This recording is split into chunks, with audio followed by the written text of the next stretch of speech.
Hello, everyone, and welcome to our second annual In a Room with a RHEUMY presented by More Than Lupus.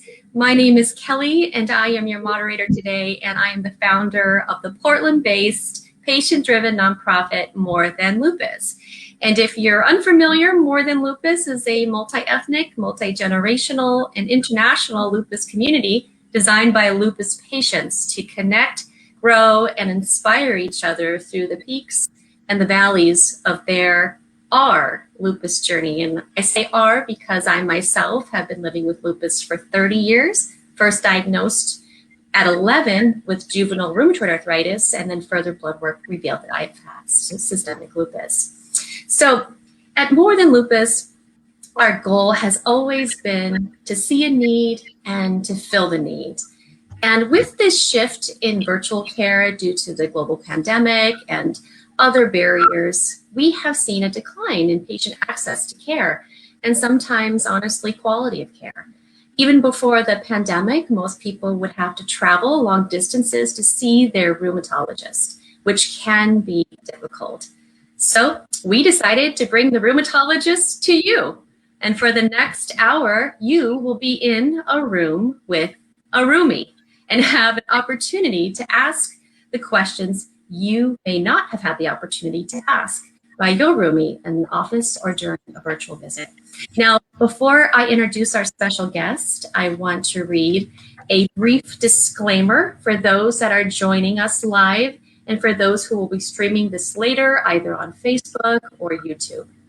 Please understand that the opinions shared today are purely for informational purposes and do not replace the medical advice and or opinions of your doctors.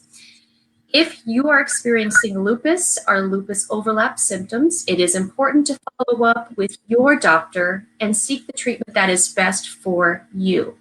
Dr. Thomas is a qualified medical professional whose comments are based on years in the medical field.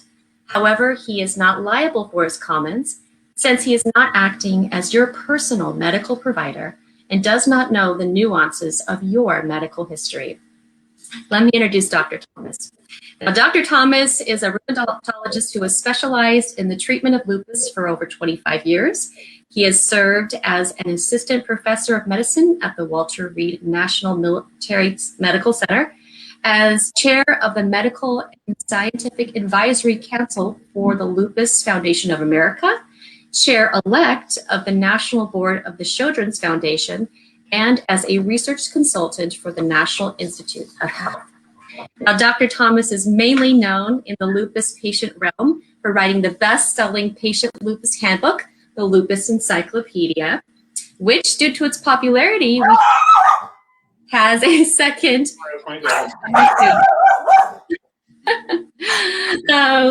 Dr. Thomas also has a couple animals that you may hear throughout this broadcast joining in the conversation.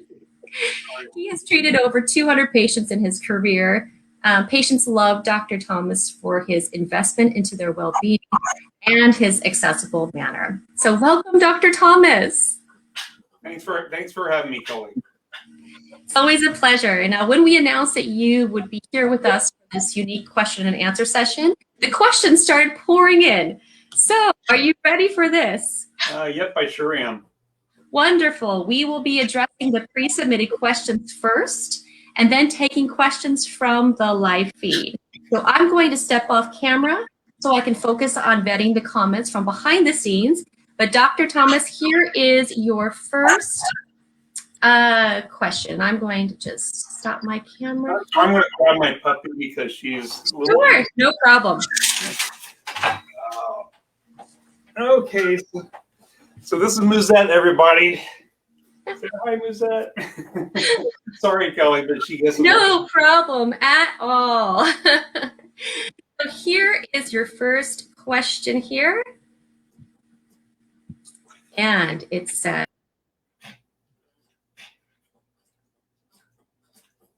so the question is, I have Sjogren's and Lupus RA overlap, rheumatoid arthritis overlap, and I recently stopped my methotrexate because I thought I was doing better with my rheumatoid arthritis symptoms. However, I noticed when I stopped my methotrexate and folic acid, see, the full question is not coming up, but I think you sent this to me earlier. Let me see if I can find it. Are you able to chime in, Kelly? Because it just part of the question showed up. Can you hear me okay?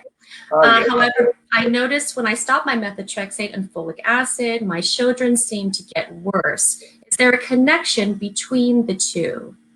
Sure thing. So first of all, I'll say with rheumatoid arthritis, our goal in treatment is always remission. And so once we find a medication combination that works, we generally don't like to stop it and even back off on the medications. They've done a lot of studies recently looking at that possibility, and unfortunately, most patients flare up when we try to stop medication. So I would have probably not done that unless you were having side effects to the methotrexate. Number two, it's not surprising that your Sjogren's flared up. Back in, well, a few years ago, the Sjogren's Foundation came out with guidelines that were developed by experts from across the country in Sjogren's syndrome. And by the way, for people who don't know what Sjogren's syndrome is, so Sjogren's is also an autoimmune disease related to systemic lupus, where it attacks the glands of the body, causing dry mouth and dry eyes, but it can also attack other organs. I'm not surprised you flared up, because in those guidelines, they actually recommended methotrexate as well as hydroxychloroquine for the treatment of inflammatory arthritis. There are very few medications that have been proven to work in Sjogren's syndrome, and methotrexate is one of the few medications that have been proven to work. So it's not surprising at all. Gary, can you grab this? Thank you. So that's my answer, and sorry for the interruption. That is very interesting. I always learn something new when you're on. It's so fascinating to hear about that connection here. Okay, so the next question we have here, you can read that.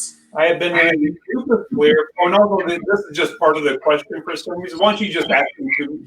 Sure, absolutely. Apparently, it only allows a certain amount of.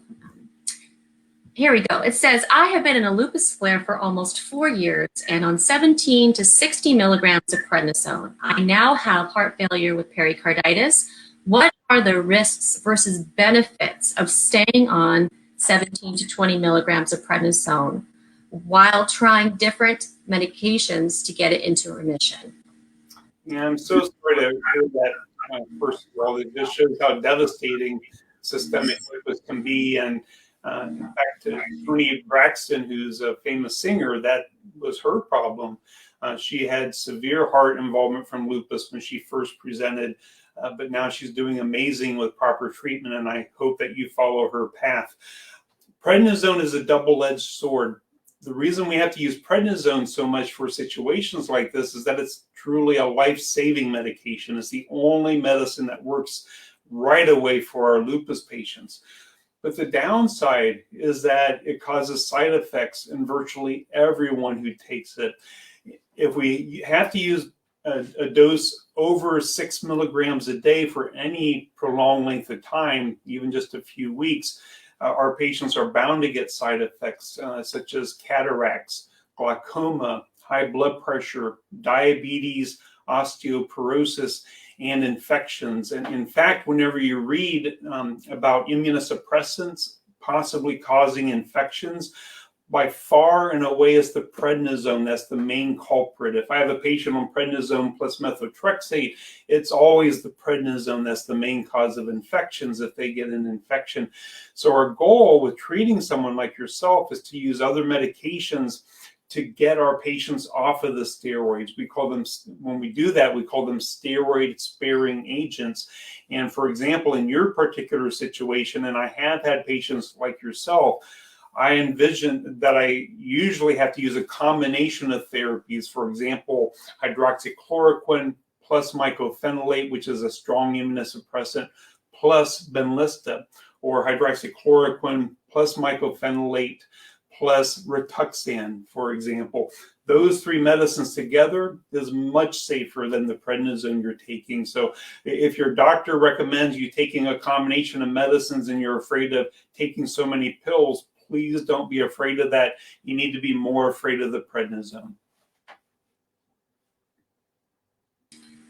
Thank you for answering that question. Yes, as patients, we always feel like prednisone is the boyfriend that you know you need to break up with, but you know, like, when you're with them, like, okay, I know you do a lot of great things, but then you're like, you're not good for me long term.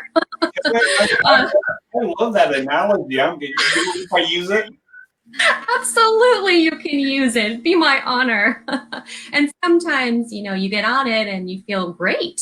You know, all of a sudden it might be prescribed it for one thing, but it helps with your joint pain at the same time. You're like, hey, I don't think this is so bad. But then you start growing a mustache, and then you think, okay, this isn't so great.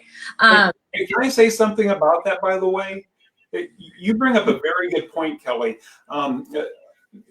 Hydroxychloroquine is the most important drug that our patients need to be on. It increases remission rates by a lot.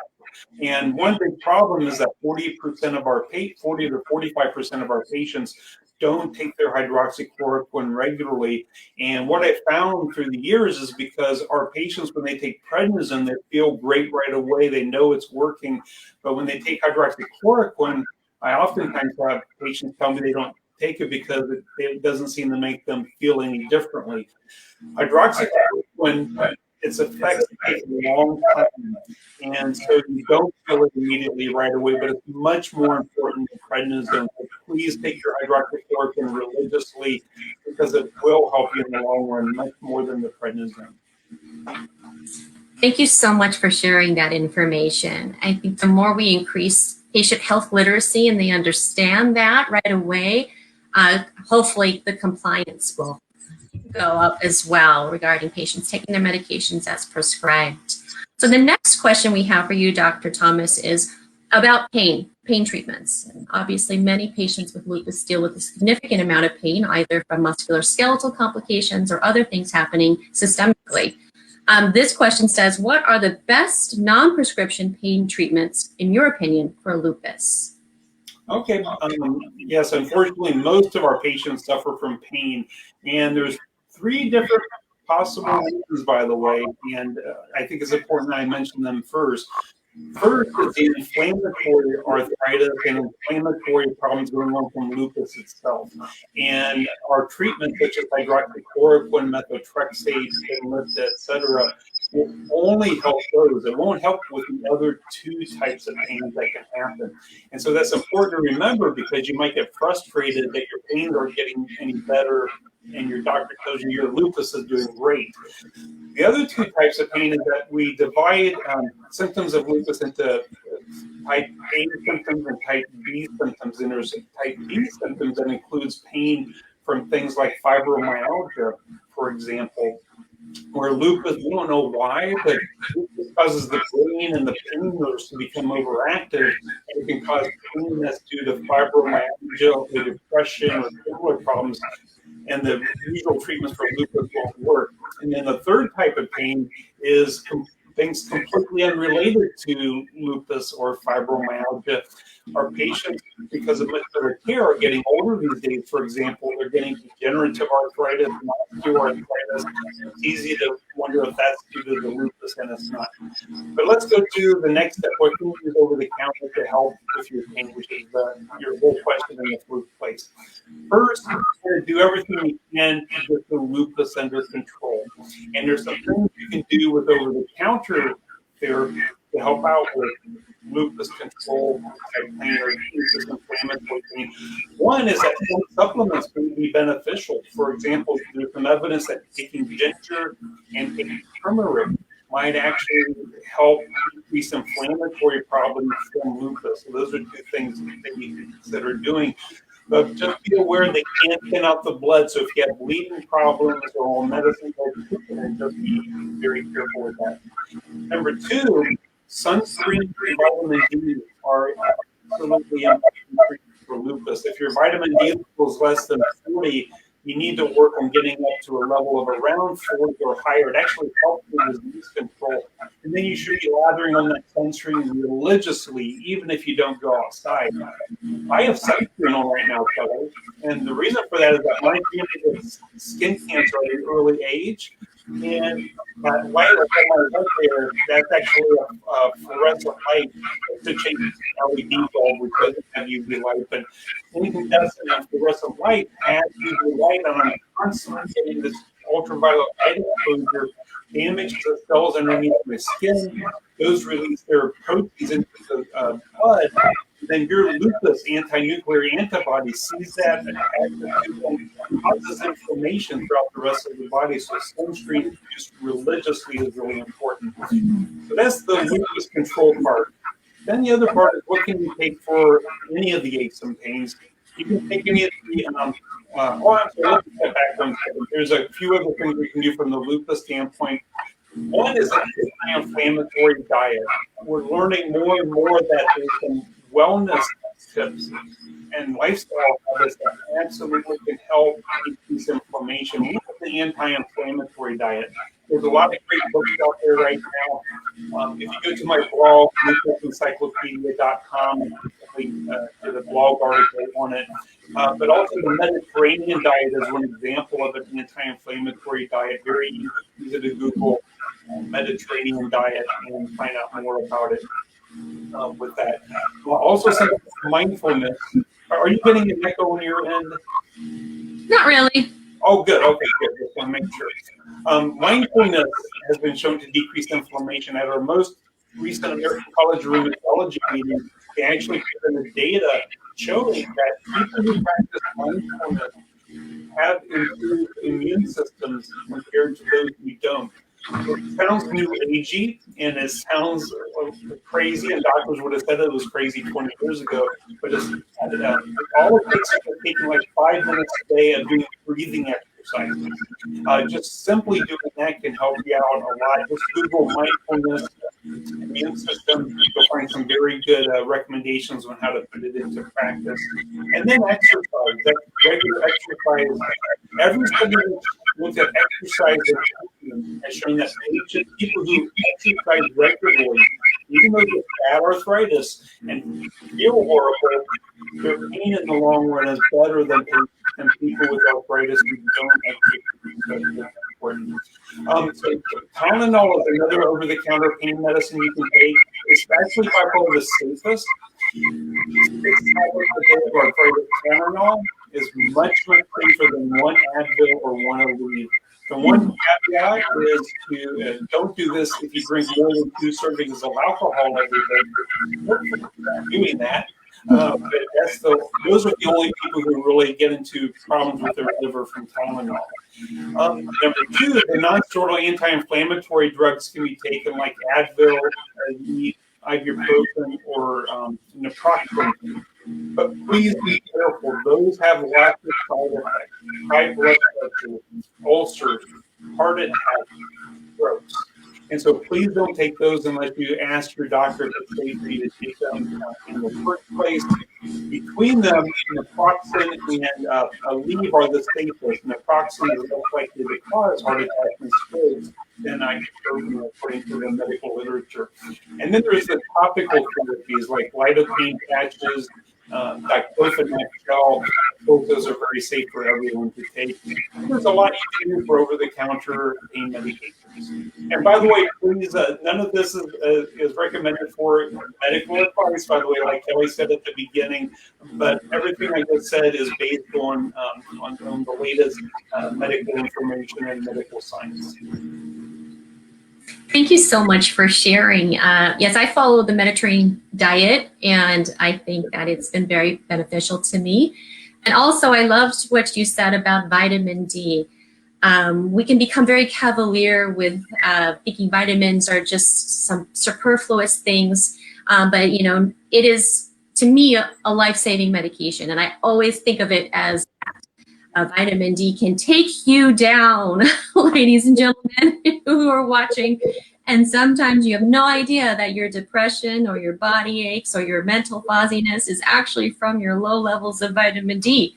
So it's such a simple fix too, such a simple thing to. You mind if I mention how it works, Kelly? Please do. Because if people understand how vitamin D works, they're much more likely to take it. In addition to hydroxychloroquine, vitamin D is the other drug that our patients are horrible at taking. I think it's because they don't think it works, but it absolutely does work. Dr. Michelle Petrie up at Johns Hopkins, she's one of the world's experts in lupus. She did a really elegant study. She took her patients, tested them all for their vitamin D levels. And all of the patients who had a level less than 40, she added a vitamin D supplement. She used a weekly prescription vitamin D, 50,000 international units once a week. Then she followed them over the next year and a half. And those patients who took their vitamin D regularly increased their level by at least 20 points to around a level of 40 or higher. They had significantly less disease activity, to include less protein in the urine. The importance of that is that protein in the urine signifies inflammation of the kidneys. So just imagine, just simply taking a vitamin significantly reduced inflammation of the kidneys. The theory behind how this works is that every white blood cell of the immune system has receptors on its cell surface for vitamin D. Vitamin D has to attach to it to make that white blood cell work normally. They've done studies where they've made animal models deficient in vitamin D, and what happens is that their immune system acts the same way as an abnormal lupus immune system. So it absolutely works because it's essential for the immune system to work normally. It can help keep you away from the prednisone, actually. So please take your vitamin D religiously.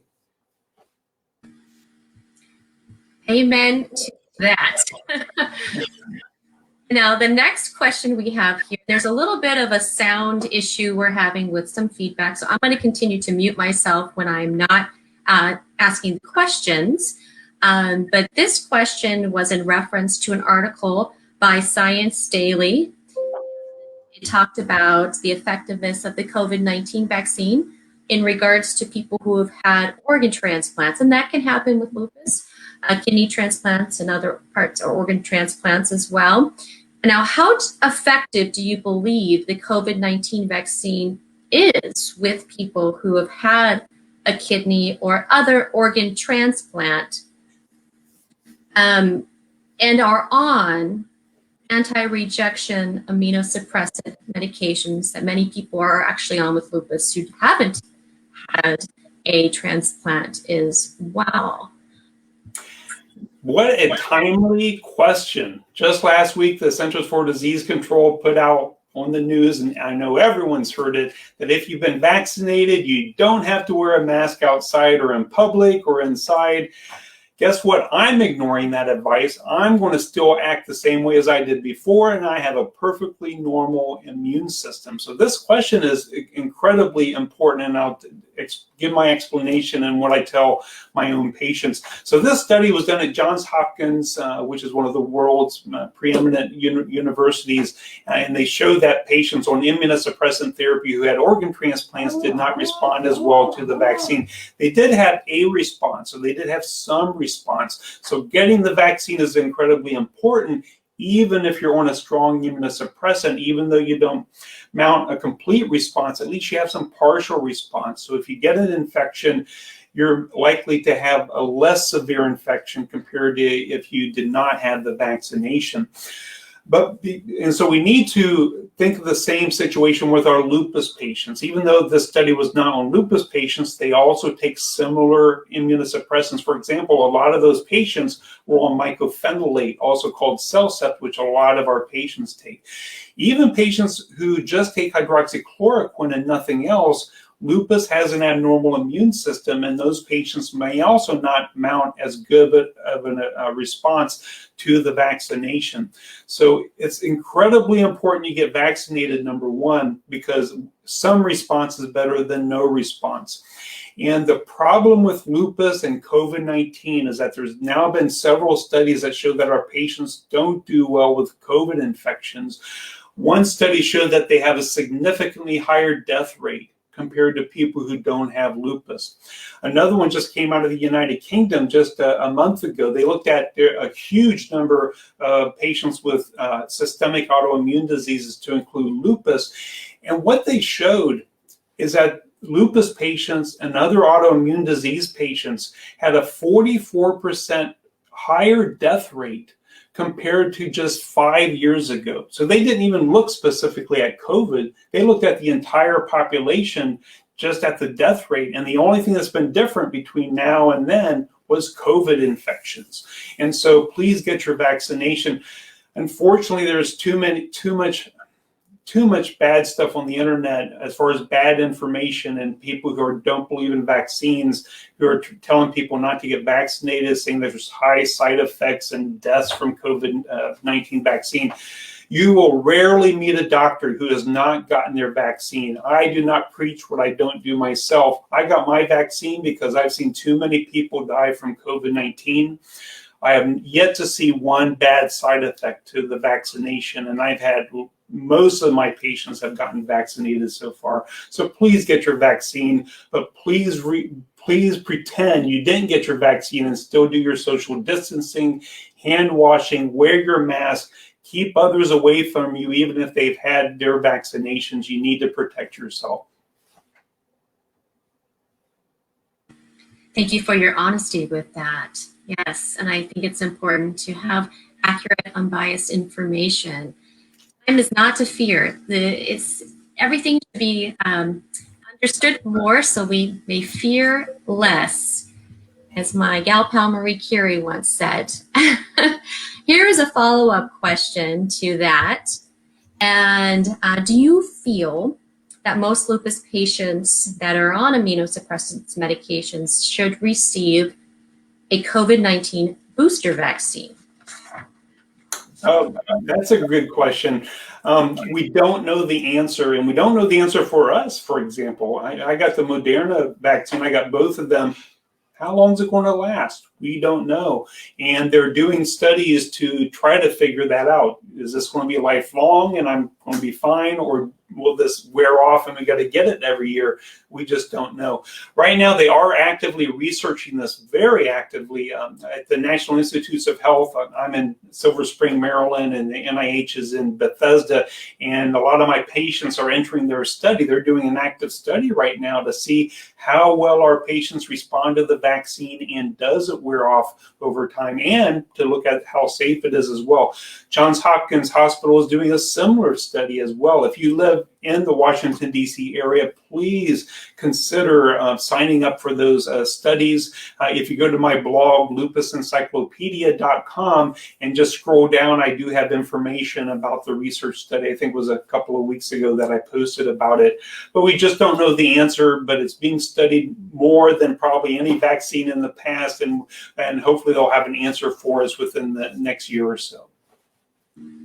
Hopefully that is the case, and so much information is starting to come out already.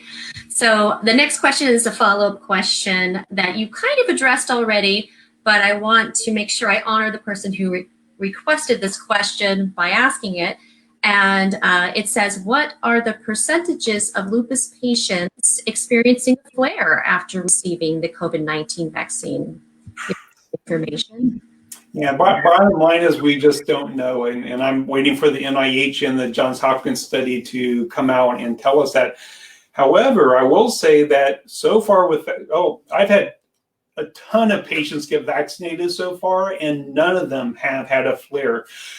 Online, we rheumatologists, we do a lot of talking and chatting and so forth, and the vast majority have not had flares. Only a couple of rheumatologists that I know have mentioned a patient or two who they thought might have flared after the vaccine. So I think it's going to show similar to other studies. There have been studies looking at pneumococcal vaccination and flu vaccines, and they showed that when you look at a large group of lupus patients, there's no more flares in those patients compared to lupus patients who don't get vaccinated. However, I am convinced that some patients do flare after vaccines. I have had a couple of patients come to me for the first time with lupus right after they got a vaccination, and they're convinced that it was the vaccine. But that's really rare and unusual. So please don't let that stop you if you're afraid of flaring up, because it's probably not a big concern from what we're seeing so far. But to be honest, we don't know officially because we don't have the results of the studies. Thank you for that information. Yes. The next question, it says, it is starting to turn warmer where I live and I love the sun. I'm newly diagnosed and have read that lupus patients have to avoid the sun. I don't get rashes or seem to have any problems with it. Do I still have to avoid being in the sun? I'm worried about my vitamin D levels if I do. Yes, and it's always a situation like this that makes it difficult for me as a physician in counseling my patients, taking someone who I'm asking them to give up something that they love. This person says that he or she loves the sun. So, there's so much we can do out in the sun, like boating and skiing and going on the beach and even hiking and things such as that. Back in 2001, there was a study that came out where they took lupus patients, both those who get rashes and those who don't. And what they did is that they exposed them to ultraviolet light, and they actually tested them for inflammation as a result of that exposure. And over 90% of them, I think it was 94%, if I remember correctly, had a significant inflammation from that exposure, even in those who don't get sun-sensitive rashes or sun sensitivity. So, and theoretically, it makes sense. As I mentioned earlier, I talked to you about how the cells get damaged under the skin, and then remember, you have those anti-nuclear antibodies. Remember that you were diagnosed because of this thing called ANA. Your immune cells make this antibodies that actually recognize your nuclear contents. Every cell of your body has a nucleus, and then it goes out into your system. And when you get sun UV light exposure, even this one right here, and it thinks it's a foreigner, attaches to it and attacks it and causes systemic inflammation. So even if you don't get sun-sensitive rashes or feel bad from the sun, you need to be religious with ultraviolet light protection. You need to wear a wide-brimmed hat every single time you go outside, even if it's just from the car door to the grocery store door. You need to do it. You need to lather on that sunscreen every day, just like I do, even if I don't go outside. Clothing does not have a very high SPF. Add a powder to it called RHEUMY Sun Guard that increases the SPF to 35. There's a lot of things you can do to protect yourself. And I wrote up a list of things called the Lupus Secrets, and one of those is ultraviolet light protection. Do you mind if I mention my website, Kelly? Oh, please. Okay. So if you go to lupusencyclopedia.com, just click on Lupus Secrets and then click on UV protection, and you can download my handout for free. And it has a lot of great advice on ultraviolet protection. And just please download it and go through it. Use a yellow highlighter, highlight everything you're not doing, and please do everything on the list. There's a huge difference in my patients between those who do that and those who don't. And so if you do, I guarantee you're going to do much better with your lupus. And as far as the vitamin D, the reason this person mentioned that is that there's two ways we get vitamin D, only two. One is by getting sun exposure. The UV light actually causes a chemical reaction in our bodies, and then our body produces vitamin D. But the other way is to go to the grocery store, get a pill off the shelf and just take it by mouth. And that's how we want all of our lupus patients to get their vitamin D, is through a supplement, not through the sun. Yes, yes, yes. And I love the Sun Guard detergent that you mentioned. We're going to post that after this broadcast is done. I'll post a link that you can buy that. And you can also get the Lupus Secret List from your book as well. And I love I encourage everyone to check out the website, but I encourage everyone to get the book because I wore out my first copy, so I have a newer copy now, and it's just so handy to be able to go back and reference it. And this is just a personal question that I just always wondered, why do they call vitamin D a vitamin when it's a hormone, right? You're absolutely correct. It is a hormone. It's actually a pre-steroid hormone at that. We need it to actually make steroids in our body, and also sex hormones as well. And to be honest with you, I don't remember why. I've read about it, and I've even written about it. But at this very moment, I forget why it's called a vitamin. So the enigma lives on. Exactly. By the way, if you just go to Wikipedia and look up vitamin D, they actually discuss it in there. So I'd recommend going to Wikipedia. Okay, I will do that. So here's another question that came in that we've talked a little bit about this on some levels, but there was a little bit of sound feedback, so I'm glad we're actually readdressing this question. I was recently diagnosed with lupus. I was prescribed Plaquenil and prednisone. My doctor said steroids are only temporary until the Plaquenil kicks in. How long does it usually take before I will feel the positive effects of it? And she's referring to the Plaquenil or the HCQ. Sure. And so this patient describes a very common scenario. We oftentimes call prednisone bridge therapy. Hydroxychloroquine is the most important medicine we use in treating our lupus patients, but it's slow to work. Prednisone is the only thing that works right away, and so we'll use it, oftentimes use it in combination, and then we call the steroid bridge therapy to get our patient under control and bridge the therapy to until the hydroxychloroquine starts to kick in. The very earliest you'll notice result or improvements from hydroxychloroquine is a month, but it takes 6 to 12 months to get the full effect. So you have to give it an entire year before you know exactly what it's going to do for you. And not everybody has a great response to it. It might just calm down the inflammation a little bit. However, it has so many long-term benefits. For example, prolonging your lifespan, decreasing the risk of lupus attacking your internal organs, decreasing blood clots, decreasing even the onset of diabetes. So there's so many benefits from hydroxychloroquine, even if you don't think it's doing very much. But 6 to 12 months is the bottom line. Yes, it is a marathon, not a sprint with the medication. Yes, and you said it's a lupus life insurance policy. I remember reading that in your book, and I will never forget that. And every time someone is apprehensive to start the medication, that's exactly what I say. It's the lupus life insurance policy. And can I add something else real quick? Absolutely. Because it behooves me to talk about hydroxychloroquine without mentioning the screening tests. You will know, all of you who take hydroxychloroquine know that you need to get eye exams regularly on the hydroxychloroquine. The reason for that is that in some people it can deposit in the back of the eye and cause damage, causing vision problems.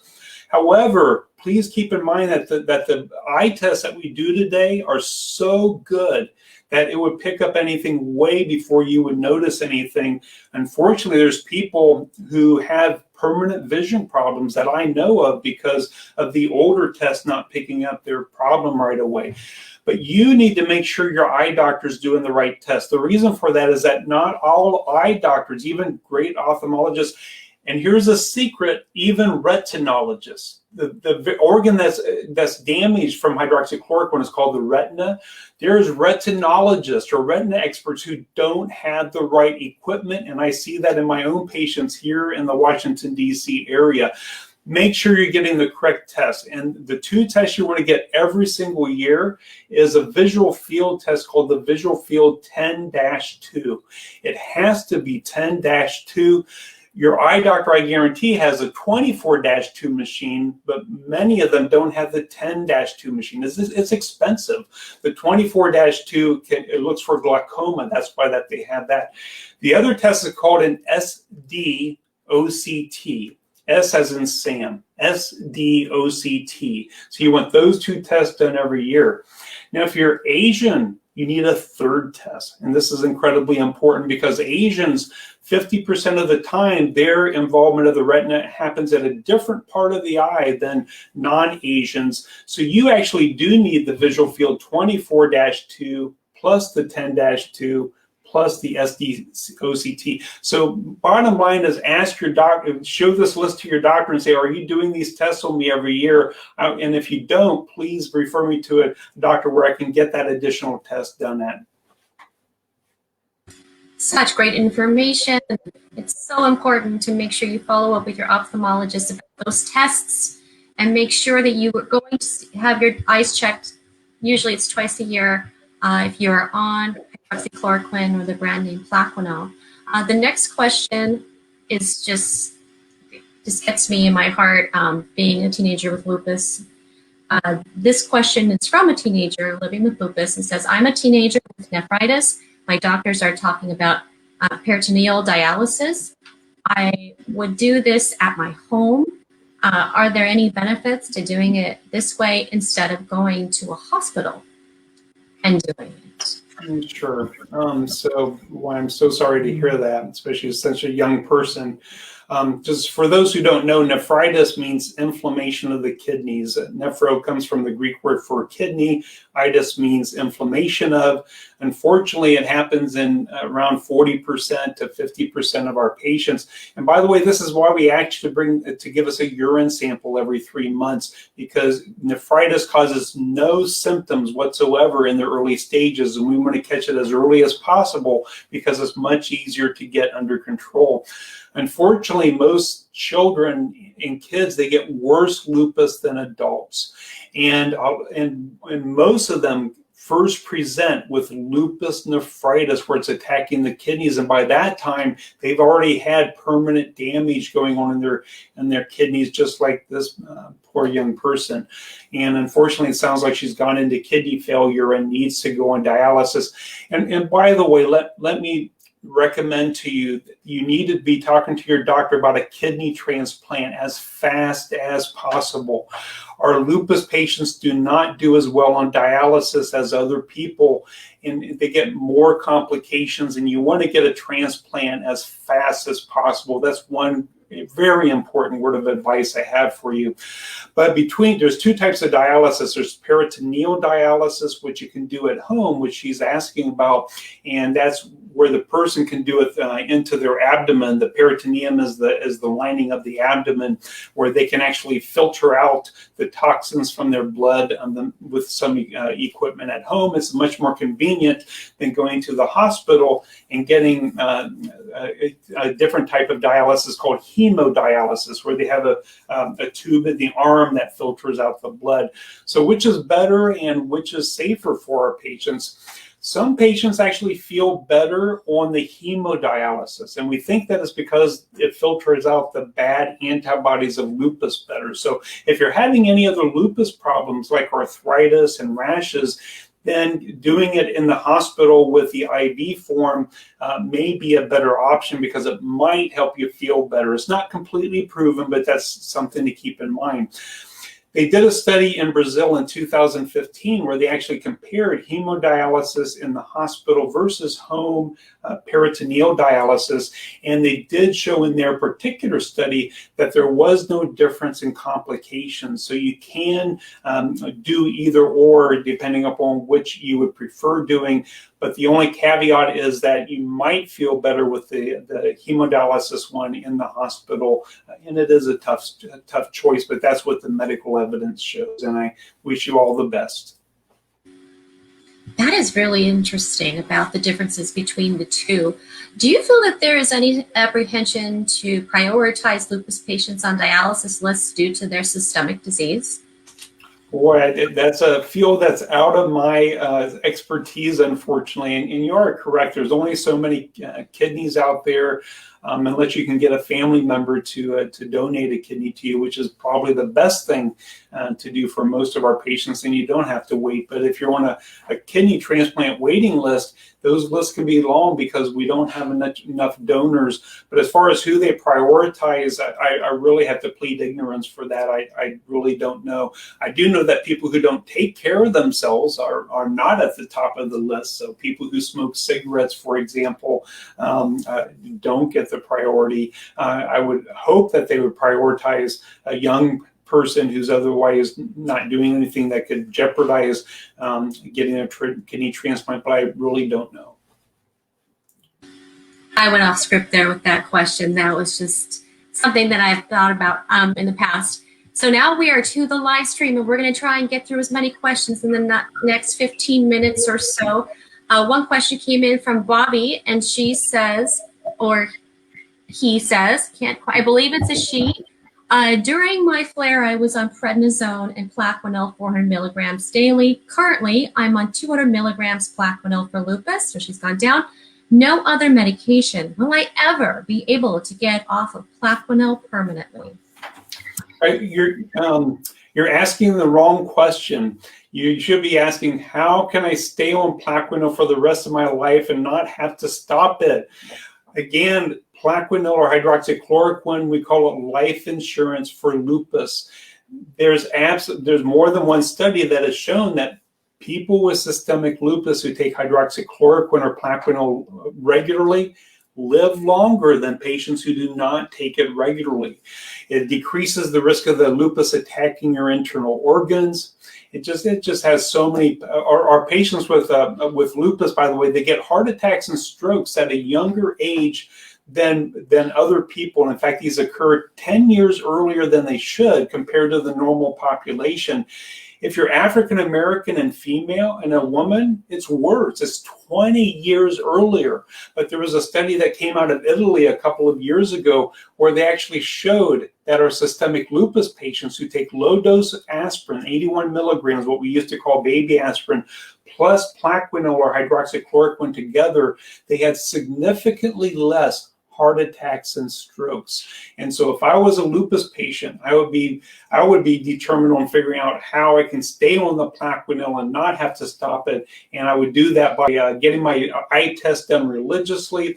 I would also ask my doctor to do hydroxychloroquine drug levels, which we can now do because it can help figure out the perfect dose of the hydroxychloroquine for you as well. And I do that in my clinic. So I hope you can change your mindset. Just think of it like brushing your teeth. To me, taking my Plaquenil, I take hydroxychloroquine, is like brushing my teeth. I don't even think about it. It's just a part of my routine. It will always be a part of my routine. And it only, in my case, does me well. So. And Kelly, every morning I take about 20 pills. And what I tell myself, just like other people, I get tired of taking my pills and medicine. I remind myself, thank God for modern medicine, so that I can live longer and have a better quality of life than my parents and my grandparents. So that's just change your mindset. That can be very helpful. That is so wonderful and very important to do those affirmations of just reminding yourself. We're very, very privileged to have modern medicine. So the next question that came in is from Meg, and she says, I'm taking 60 milligrams for GCA, which I believe is giant cell arteritis. Arteritis, yes. Okay, I know some stuff. I wonder if this is caused by lupus. So giant cell arteritis, also called temporal arteritis. This is a vasculitis. Vasculitis can also happen in lupus patients, by the way. Vasculo means blood vessels. Itis means inflammation of. It's inflammation of the blood vessels. So just imagine what happens. You have arteries going to different organs. Inflammation occurs in it. They get blocked off. There's a loss of blood flow to that organ, and that organ can actually die, or part of it can die.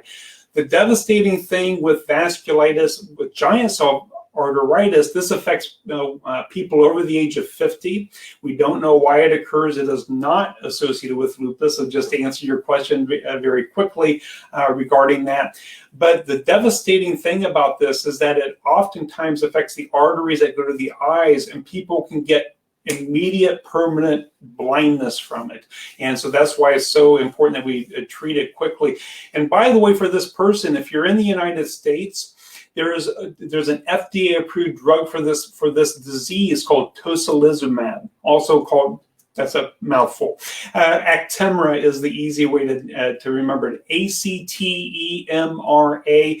If I had giant cell arteritis, I would plead with my doctor to put me on it immediately. It's the only FDA-approved drug for giant cell arteritis. It can help you get down and off of that prednisone. I have several patients on it who I was able to successfully get them off their prednisone much faster than usual.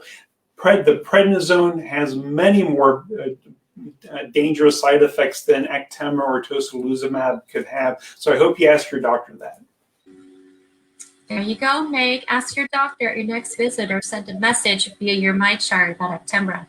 Next question that came in is from Chelsea. She says, I am having surgery to repair a labrum tear in my hip. My rheumatologist said I will need to stop my Rinvoq and Cellcept 2 weeks before the surgery.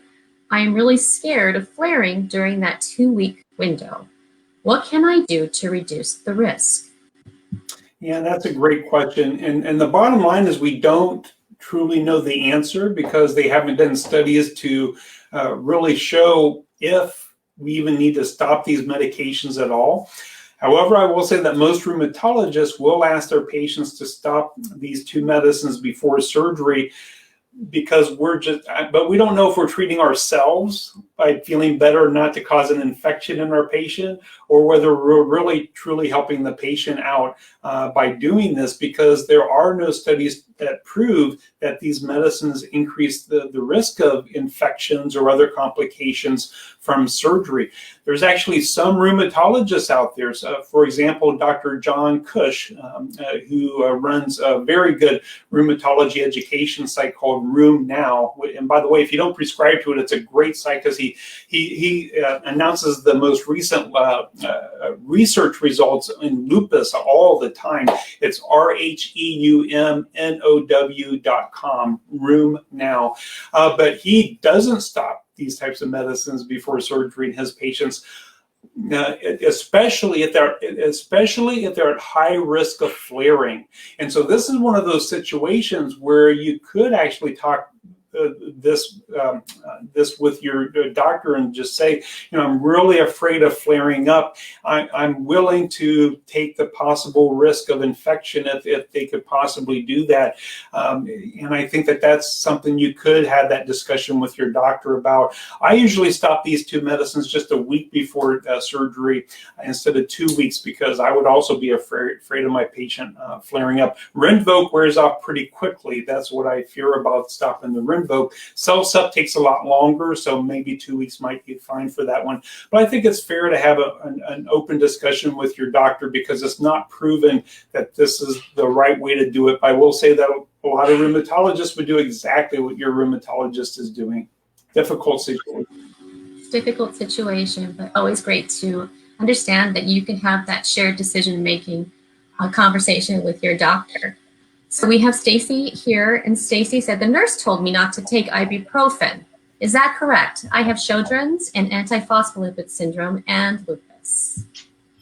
I would agree with your nurse.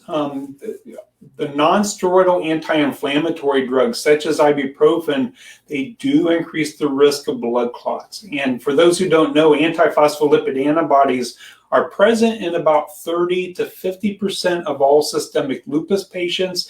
If you have systemic lupus, by the way, ask your doctor if you're positive or negative for antiphospholipid antibodies. I feel very strongly that lupus patients should be proactive in their health care, and you should know what lab abnormalities that you have, because they can predict what potential complications you can have from your lupus. If you're positive for these antiphospholipid antibodies, you have around about a 50% chance over time of getting blood clots because of them. So it's really important to do everything to decrease the risk of blood clots. Exercising regularly, eating an anti-inflammatory diet, taking baby aspirin every day. We usually recommend that for our patients. And then avoiding things that can cause blood clots, such as smoking cigarettes and taking ibuprofen. I believe I read in your book that if you smoke cigarettes, it actually cancels out the benefits of hydroxychloroquine. Is that correct? Absolutely. Yeah, there is, especially in the dermatologic literature, there are some studies that show that patients who smoke cigarettes and take their hydroxychloroquine, that their hydroxychloroquine doesn't work as well. So you're making the most important medicine for your lupus not work very well. And whenever I get a lupus patient who smokes cigarettes, it just always makes me scared because it's truly a death sentence for that patient. They will die earlier than they should because it keeps the hydroxychloroquine from working. I usually end up having to use strong immunosuppressants on that patient. It's harder to control their disease. So please, you have to stop smoking. Oh, very good advice. Not always easy to do, but very, very good advice. Here's a great question. Could you address steroid myopathy? It sure is. So as I said multiple times, steroids cause many side effects. You're guaranteed to get side effects if you take prednisone or any type of steroid for any length of time, even just 2 milligrams a day, by the way. There was a study just 2 years ago that showed there's patients in remission taking 2 milligrams a day of prednisone get organ damage over time. So there's no safe dose of prednisone. One of the potential side effects is that there's 2 different types of steroids. There is the catabolic steroids and the anabolic steroids. The one that weightlifters do that make them bulk up and get bigger muscles, that's opposite from prednisone. Prednisone is the other type of steroid.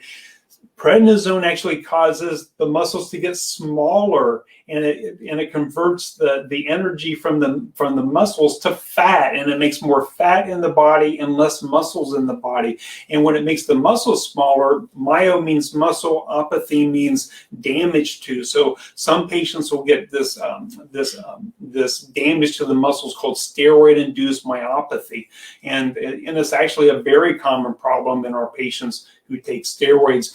And in fact, this is one reason why lupus patients who have taken prednisone, most of them are obese, even if they lost weight and went back to their normal weight. And the reason for that is that they usually end up having less muscle mass and they have more fat mass. And that's the definition of obesity. It's an unhealthy amount of balance between muscle and fat. So we're not showing prednisone to love during this, this session. We won't say what Michelle Petrie calls it, but yeah. Oh yeah, the P in prednisone stands for poison, and I absolutely agree with her. It's a double-edged sword. We can't get away from it yet. We have to use it. It's life-saving in our patients, but we want to use other medicines like hydroxychloroquine to get our patients off of it. The P in prednisone stands for poison, and I would hope everybody says that freely. We have a few more questions. If you don't mind staying on just for a few extra minutes, are you? Sure. I feel terrible. There was an echo problem in the beginning, so I just want to make sure. This question is from Marjorie, and she said, when I'm outdoors with an unvaccinated person who is not wearing a mask, what distance would you recommend that I maintain? Yeah, great question. I love your picture, by the way. Yeah, good glasses, just like me. Anyway, so as far as being outside and close to an unvaccinated person, you want to be still at least 6 feet away from that person would be my recommendation. And then plus I would be, well, when you're out in public, you don't know who's vaccinated and who is not. But if one of my relatives comes over that doesn't believe in vaccines, which unfortunately I have some of them, I would ask them to be at least 6 feet away from me, plus wearing a mask. I would absolutely not have them over to my house unless they were wearing a mask, even if I'm outside with them, because I want to protect myself. Yes, and you never know who you're going to run into and who may be sitting next to you, what they may have or going through or predisposed to certain health conditions. This is a great question that came in. I'm on 40 milligrams Plaquenil a day, but already showing macular degeneration after only 1 year on Plaquenil. Should I replace it? My RHEUMY is considering adding Immuron as a diaprine because it seems to be attacking my kidneys. I also have APS.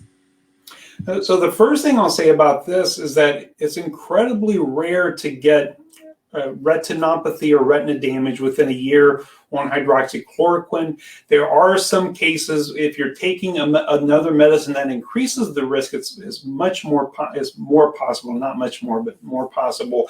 For example, tamoxifen, which is used to treat breast cancer, our case reports of this happening in their case reports, not very many people, it still is rare, or people with really severe kidney damage and decreased kidney function, it could potentially happen to first. When I get this problem, I ask that patient, first of all, I love my community ophthalmologists. They're wonderful. I send them my patients only to the ones who have good machines, like I just mentioned.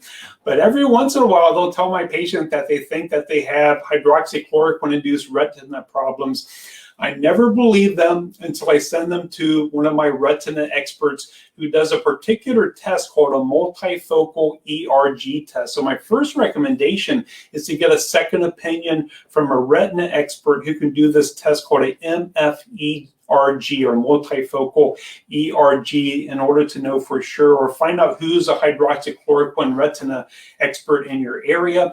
In my area of Washington, D.C., I would recommend Dr. Katira, Katira. She's a godsend for my patients because she's taken my patients who do have retina problems due to other things. And this is really important. The SDOCT and the visual field test can be abnormal and look like hydroxychloroquine retina problems, but actually be due to a completely different retina problem.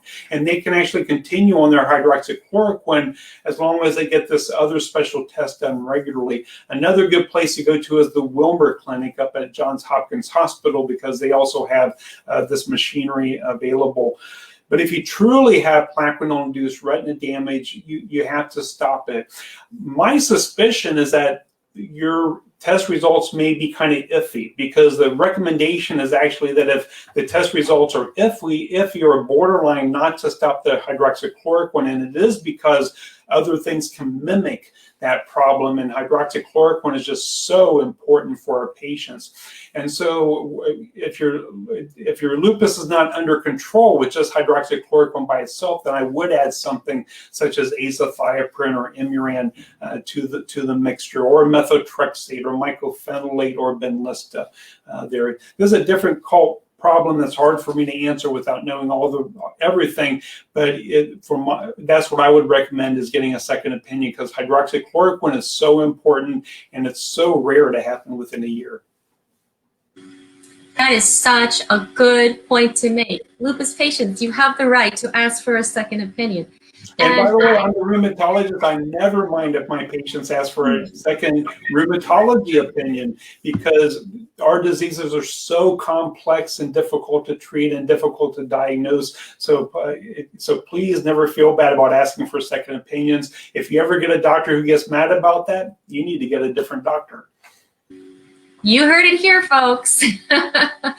And also, too, knowing that there is a retina specialist that can determine whether this problem is actually from your plaquenil.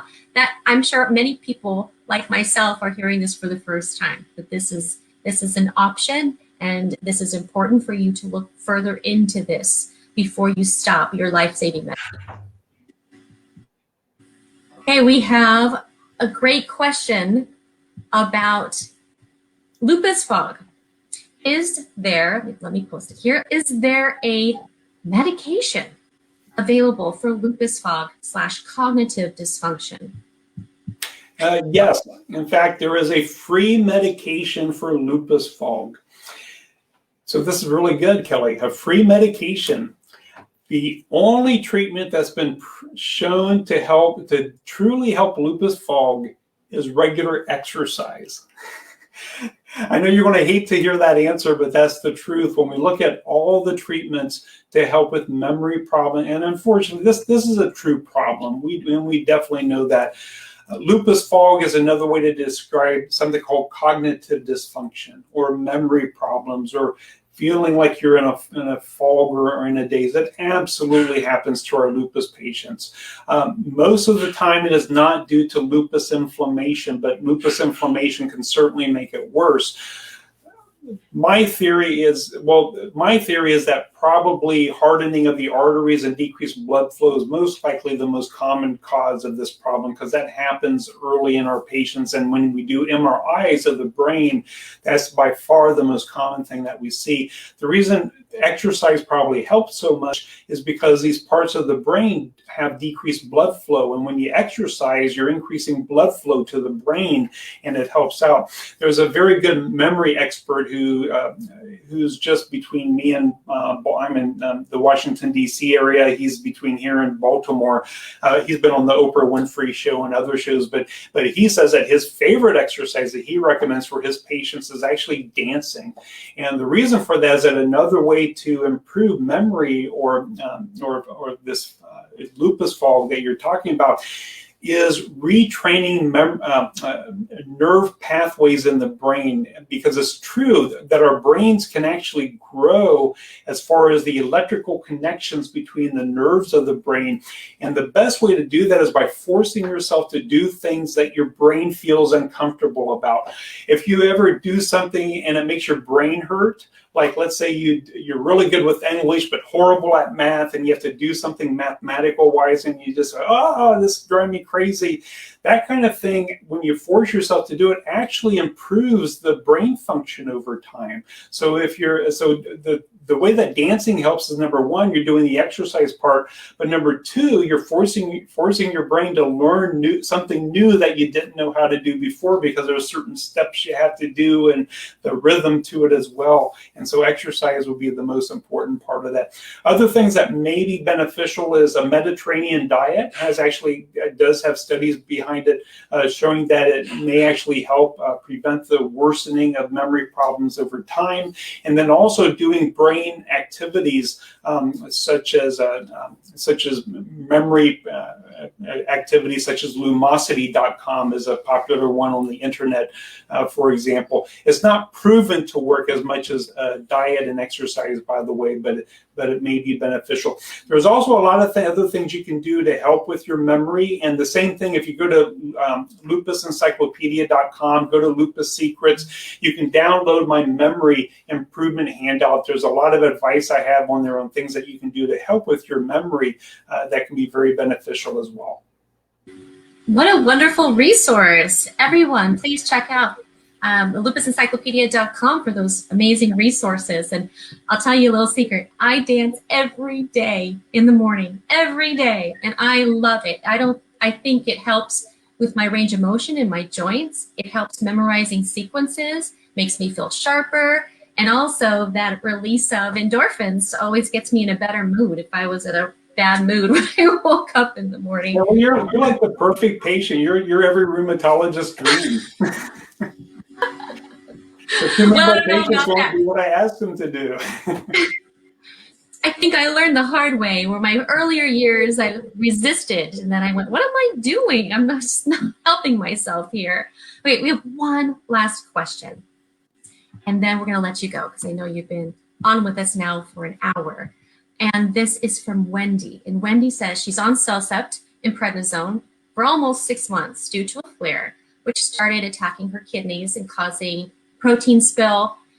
No success up until this point. I'm really concerned about the side effects from the meds, especially as there is no visible improvement. What would you suggest?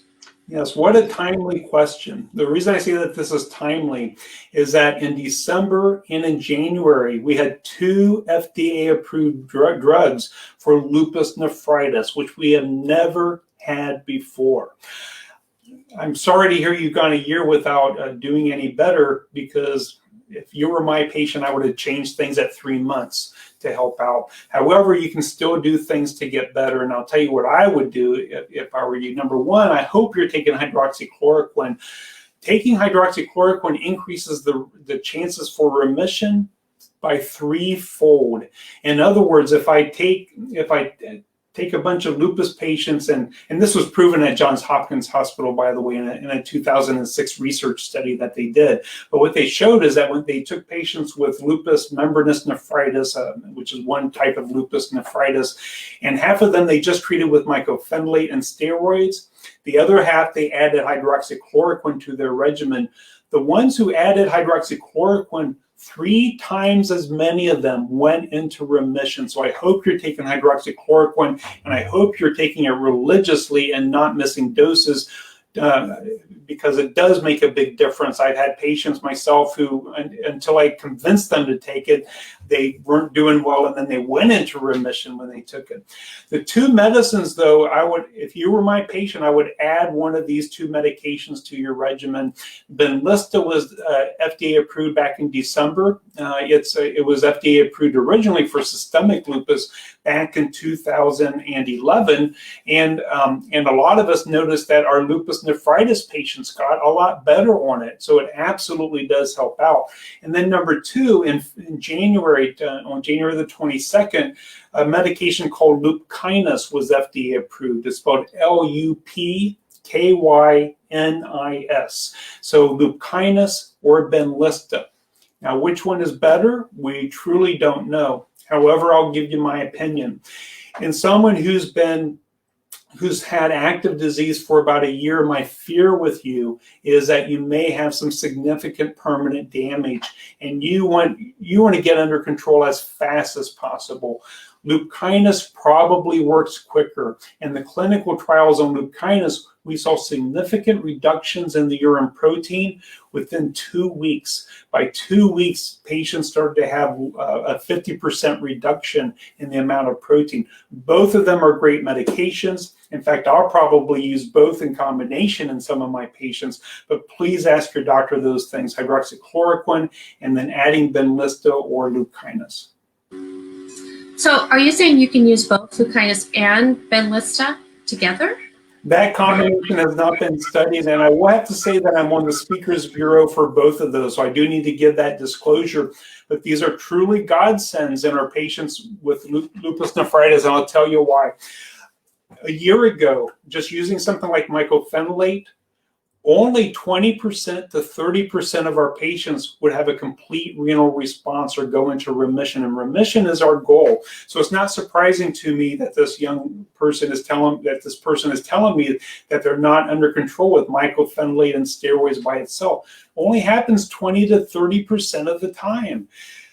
By adding these medicines, it greatly increases the chances for a response. For example, in the Black patients who were in the trials on Lupkynis, they were 3 times more likely to go into remission. So these are truly godsends. And the reason I say using them in combination, which they haven't been studied, that's why we can't officially make that recommendation, and especially being on the Speakers Bureau for both of those. But I have used, Lupkynis is in a group of medicines called calcineurin inhibitors, calcineurin inhibitors, and I have used that along with Benlysta in patients. I have this one patient who came to me a year and a half ago. She had the worst kind of lupus nephritis, the type that you expect for someone to go into kidney failure rapidly. And so I did add Benlysta and tacrolimus to her regimen. The insurance company let me do that because tacrolimus is related to Lupkynis. That's why I mentioned that. But they let me do it because her arthritis was active from her lupus, so they let me use the Benlysta. She is in remission today, and she is completely off of steroids. And I know she's in remission because I redid a biopsy on her of her kidneys, and it showed no lupus inflammation. And that's a miracle, by the way. So I hope you ask your doctor about those things, hydroxychloroquine and adding either Benlysta or Lupkynis. The faster the better. Wow, well, we're seeing so many comments coming in. Thanking you so much for this information. People are taking notes and take this back to their doctors. This has just been incredible. Once again, thank you for your time. If we didn't get to your question, we're incredibly sorry. We're running out of time here, but we did stay on an additional 15 minutes because of that sound issue at the beginning. If you haven't done so already, please check out Dr. Thomas's blog, www.lupusencyclopedia.com. You can find Dr. Thomas on Facebook, Instagram, Twitter, and if you haven't done so already, get yourself a copy of this book. What are you waiting for? This is This is the Lupus Good Book. This is the Lupus Good Book. And there is everything in here from the history of lupus to symptom explanation, talks about medications, different lupus overlap illnesses, lifestyle tips and tricks. It's all in here, guys. So yes, it's available on Amazon and also on his website, like we mentioned, www.lupusencyclopedia.com. So remember, everybody, knowledge is power, and you can learn to conquer lupus instead of lupus conquering you. And Kelly, thank you so much for having me. Well said. Thank you so much again. And for more patient-focused events and resources such as this, please check out morethanlupus.com. Thank you again. All right, bye. Have a good weekend, everybody. Bye.